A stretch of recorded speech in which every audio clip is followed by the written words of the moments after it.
New York Attorney General Letitia James kind of going into a panic mode here. She's filed another lawsuit. It's kind of getting to the point where, I don't know about you, but I'm in this every single day, and I'm personally starting to have trouble keeping track of how many lawsuits that she has filed. Of course, she promised all along that she would do this. She's really upset because the money's been cut off, right? She has no more money in the state of New York because Donald Trump has said, listen, you guys aren't going to play by our rules.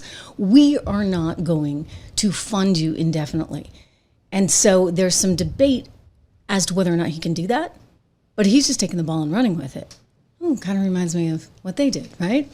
So you could wait around. You could wait around for a judge to say, no, we don't agree with this, whatever, but it's going to work its way up through the food chain of the courts.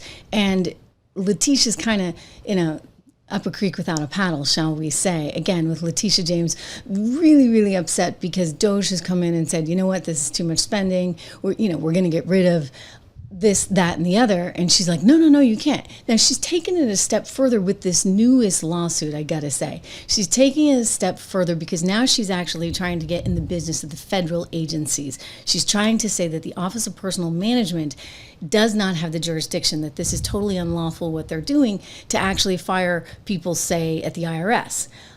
This is why it effectively sort of is Letitia's career coming to an end, if you would, because I'm sorry, but when you are looking out for the IRS agents, as opposed to, say, looking out for the people of New York in your jurisdiction, then you've kind of lost the whole story, have you not?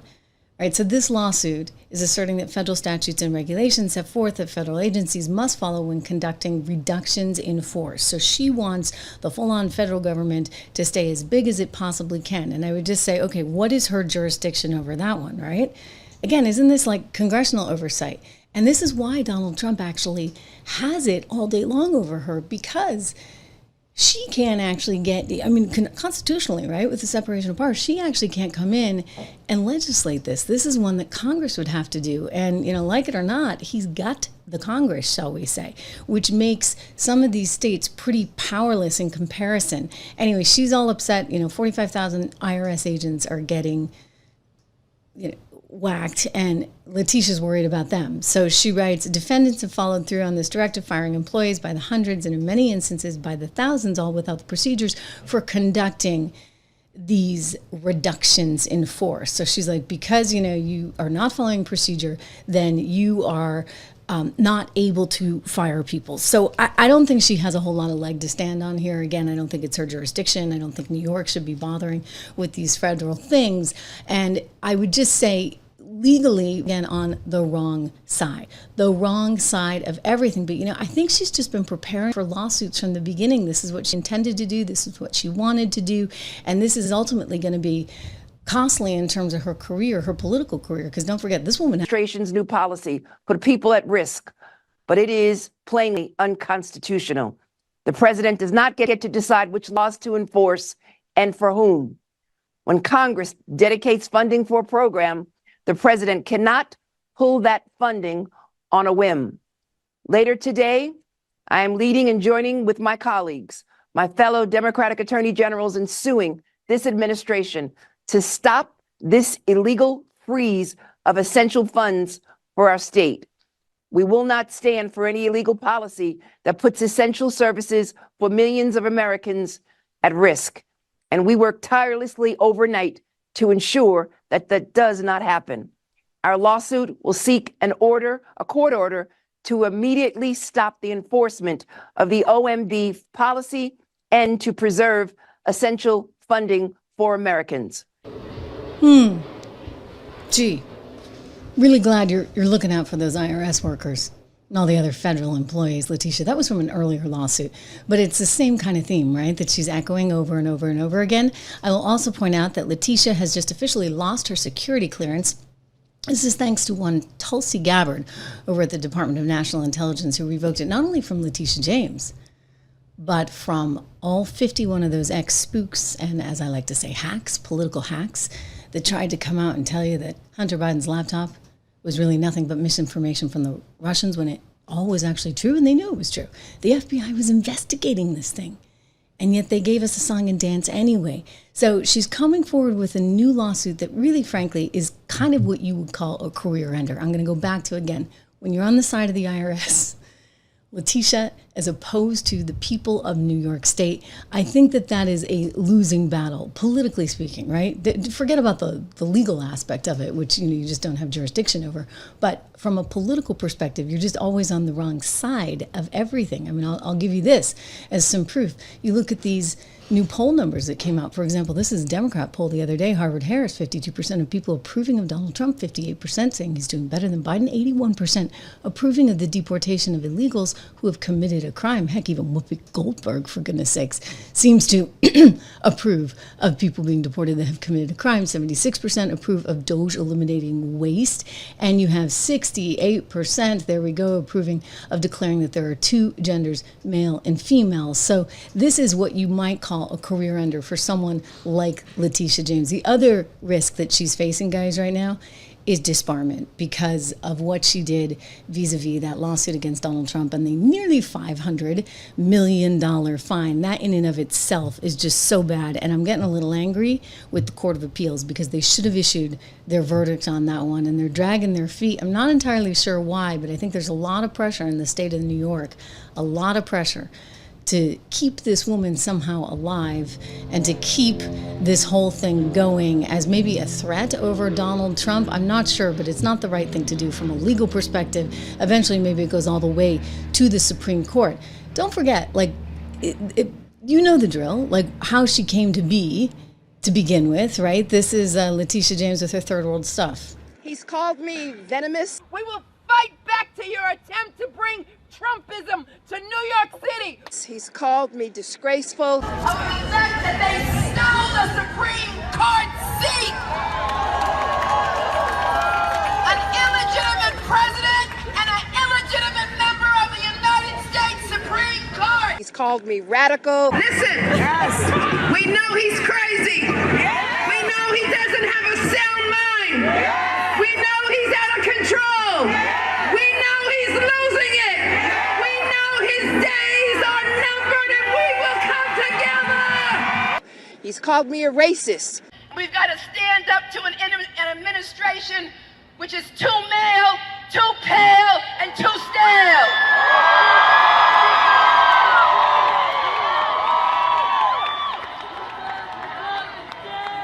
Too male, too pale, and too stale.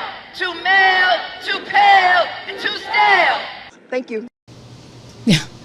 You know, it's worth remembering just how third world-esque she really is when it comes to her approach to the legal system. Just curious, because this is a live feed, guys, and I'm seeing some of you concerned about the Wi-Fi signal.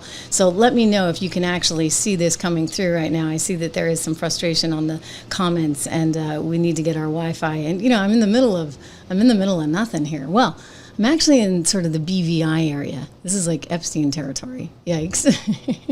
Anyway, I think I see Spirit-filled there. Maybe he's going to tell me what is going on. Hopefully this is getting out to you okay. We certainly will make sure that the chapters are compact and good for you because we have the original feed. So if you don't get to watch this live, you can always go back and check some of the chapters out. Look, Letitia is just on the wrong side of everything. And I think that ultimately this is what costs her her career. This is what costs her elective status as AG. In terms of disbarment, the disbarment actually could come because of her bringing the case against Trump initially, and that's why we're still waiting on the Court of Appeals. She's got something else happening today that really is not going to sit ultimately well with public opinion, and this is the reality that she is defending this pro-Hamas protester.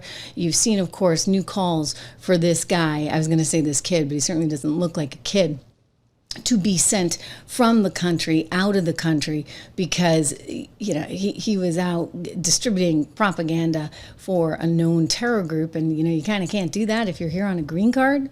Just saying. So she's out there extremely concerned about this one who was really initiating and helping to orchestrate, from what we have learned, I should say allegedly, because I guess they have to prove this in a court, or maybe they don't. I mean, that's what's coming out right now. Mohammed Khalid is his name. He is the one that is seen as the public face of those protests that started at Columbia. By the way, they went all across college campuses nationwide. You had them at UPenn, you had them at Harvard, you had them at MIT, you had them at Stanford, really like tons of elite universities. And it was horrific what kids were going through there, especially if you were of Jewish faith. You felt obviously you were quite a victim of this monstrosity, of this anger with these demonstrations. And now a U.S. judge, after the administration said, well, we're going to deport them, came out and said, hang on, wait a second here, because we want to make sure that we have the jurisdiction, et cetera, and that we are actually able to deport him. So they've scheduled a detention hearing for tomorrow, but the White House isn't really having it. No, the White House is like, yeah, we're deporting him. Here's Marco Rubio saying on Sunday, actually, on X, that the administration would revoke the visas and green cards of Hamas supporters in America and that they would be deported. Donald Trump has warned as recently as within the last 24 hours that there would be many, many more of these deportations coming forward because we're not going to have students like this. And so, Letitia's freaking out, trying to defend this Columbia student. But I want to get to what the administration is saying on this, because it's a big deal. They're like, we don't care. You know what? This person was against the U.S., supporting a known terror group, and that in and of itself then makes him guilty enough for us to be able to deport him. Here's Caroline Leavitt speaking with reporters in the White House briefing room just a moment ago. Under the Immigration and Nationality Act, the Secretary of State has the right to revoke a green card or a visa for individuals who serve or are adversarial to the foreign policy and national security interests of the United States of America. And Mahmoud Khalil was an individual who was given the privilege of coming to this country to study at one of our nation's finest universities and colleges. And he took advantage of that opportunity, of that privilege, by siding with terrorists, Hamas terrorists who have killed innocent men, women, and children.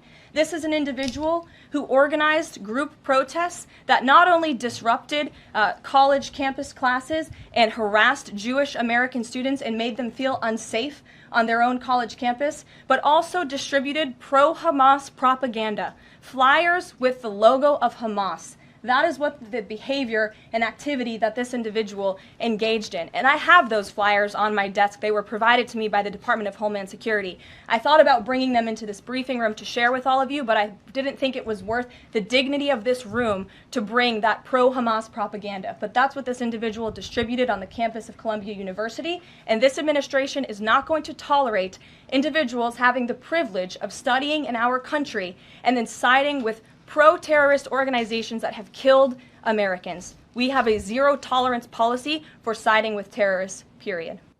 Wow.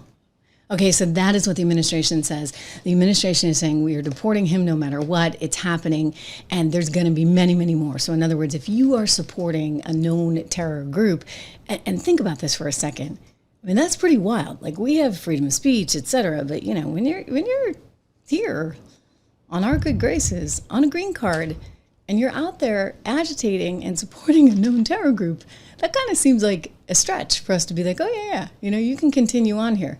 Don't forget, Columbia itself has been right in the crosshairs. Donald Trump, just the other day, revoking $400 million in grants that Columbia University gets. And I say this, by the way, as an alum of Columbia University back in the day when it actually was still a decent school. Which was a while ago. Anyway, this is a school that really doesn't deserve to have $400 million in your taxpayer funds. And I would go one step further and say, why is it that we give them tax-exempt status? I mean, let's be clear, these universities, they don't really deserve the tax-exempt status. For one thing, they keep increasing tuition costs at a rate way higher than inflation. You know that, I know that. And they're not teaching anything.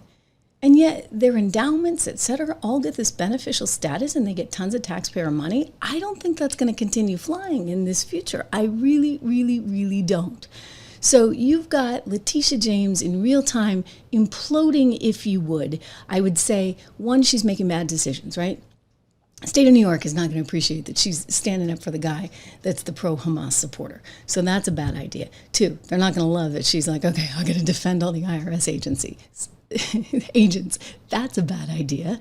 And then you've got the reality that, I think the woman is just a bad lawyer. Very, very bad lawyer. Political as the day is long, right? But a bad lawyer. She thought that she could actually take the assets of Donald Trump. She did take nearly $500 million, $500 million from him. She thought she could actually go in and take Trump Tower, this, that, and the other, because he had a different view of what his property was worth compared to her. She thinks Mar-a-Lago's $18 million. I told you I'd buy it for that. 4 days after a judge ordered Donald Trump to pay $355 million for a decade of fraud, New York Attorney General Letitia James says she's prepared to do everything she can to make sure the former president pays his fine, including, she told us, seizing the buildings that bear his name. If he does not have funds to pay off the judgment, then we will seek, judgment enforcement mechanisms in court, and we will ask the judge to seize his assets. I remember that. I think it's important to revisit it every now and then, because this is a woman who just is so rabidly political. I mean, look, when you look at where we are now, guys, we didn't get here in a vacuum. We got here because you had Hillary Clinton's law firm, Perkins Coie, hiring Fusion GPS, a bunch of ex-Wall Street Journal investigative reporters, that then went out and hired an ex-British spy, who then went and hired some people that actually our government suspected of being Russian spies to put together a piece of garbage, that so-called dossier. You had Hillary Clinton right before the election in 2020 saying Biden should hold on for dear life, that he could not give up no matter what, no matter what, no matter what. So they had every intention of fighting this. You have now, we have learned, thanks to Doge, hundreds of millions of dollars that were going to efforts to preserve their side of things. I mean, so again, all of this is happening. And now, what choice, honestly, what choice, if you want to preserve the country for the future, what choice do you have other than to come out and say, okay, Letitia James, you are obstructing justice. When you don't allow for ICE to be able to do its job, you are in the way of what we are trying to accomplish. The very, very clear thing that we can accomplish as a federal government, right, which is to control the borders and control who's here, you're in the way of that. And so this is why Pam Bondi is filing charges against New York and specifically against one Letitia James. We're here today because we have filed charges against the state of New York. We have filed charges against Kathy Hochul. We have filed charges against Letitia James and Mark Schroeder, who is with DMV. This is a new DOJ, and we are taking steps to protect Americans, American citizens, and angel moms, like the mom standing right behind me, who you're going to hear from in a moment. New York has chosen to prioritize illegal aliens over American citizens. It stops today. Yeah. In other words, you got to get your priorities straight. Letitia has been charged with obstruction of justice here. And ultimately, what do I think is going to happen? I think she's going to get disbarred. I really do think so, because I think that she went over the line in terms of how she attacked Donald Trump. I also think that she runs the risk of criminal prosecution here because she is not on the side, if you would, not on the side of the American people and of the state of New York. You know, what's crazy is that Democrats didn't used to be like this. I mean, this is all new. We went and dug up some sound of Democrats back in the day. I mean, whether you're talking Obama, whether you're talking Hillary Clinton, whether you're talking Joe Biden from way back when, there was a time when nobody actually believed in illegal immigration. So what changed? If you're a criminal, you'll be deported. If you plan to enter the U.S. illegally, your chances of getting caught and sent back just went up. The actions I'm taking are not only lawful, they're the kinds of actions taken by every single Republican president and every single Democratic president for the past half century. And to those members of Congress who question my authority to make our immigration system work better, or question the wisdom of me acting where Congress has failed, I have one answer. Pass a bill. Check my sunglasses. It is really bright here. I'm not kidding. Anyway, that was back then, right? I mean, even Obama was all about, we can't have illegal immigration. So what the heck happened? Meanwhile, what the heck happened to the stock market? You guys watching this today? Really kind of just wild, wild day. And the media, of course, loves it. We are off the lows of the session. We have been off as much as 600-700 points, I think, earlier in the day. I actually tried to get in and buy at that moment. However, I was also putting the show together, so a few too many things to do today. But you know, these are the opportune times, in my estimation, especially if you're a long-term holder, which I am. We got the Dow off nearly 400 points right now. The S&P trading down about 0.5%. Nasdaq is actually higher, so you see a recovery from what we saw in yesterday's market, with the Nasdaq up about 0.2% at this moment. You know, if you're trying to make sense of this, Rob and I put out a note yesterday. Rob is my co-founder at 76 Research, my financial research company, and we put out a note yesterday just trying to remind everybody, you know what, the media has their own bias going on in this, and you kind of need to be thinking long-term and clearly about what really matters and what the future really is going to be. Now, Donald Trump upset some people because he talked about doubling down on tariffs. You have to understand what is rhetoric, what is real, and what ultimately some of these things really mean for the U.S. economy. I mean, in the case of some of these Canadian companies that he's talking about putting tariffs on, they're really not that relevant in the scheme of things, not relevant overall. I mean, I was talking to Rob earlier about this, and he was like, you know, Canadians on the Canadian aluminum and steel do nothing but, sure, create a little bit of disruption. However, these are not massive hits to the U.S. economy. Canadian aluminum and steel exports are some $35 billion a year, so it's like a $9 billion tariff. They're small sums. It's like 2 months of spending of USAID. USAID is the big one to get. But nonetheless, you know, this gives the media an excuse. And so I encourage you to go get the newsletter, use code word dollar. We have 3 portfolios for you there as well if you want to invest in specific names. All of them, by the way, are beating the market rather significantly, but it's because we're choosing things that aren't getting as hit in this environment. So I encourage you to do that. Again, it is the 76research.com handle. You can get the newsletter there. Use code word dollar, just $1 a month for the first 2 months.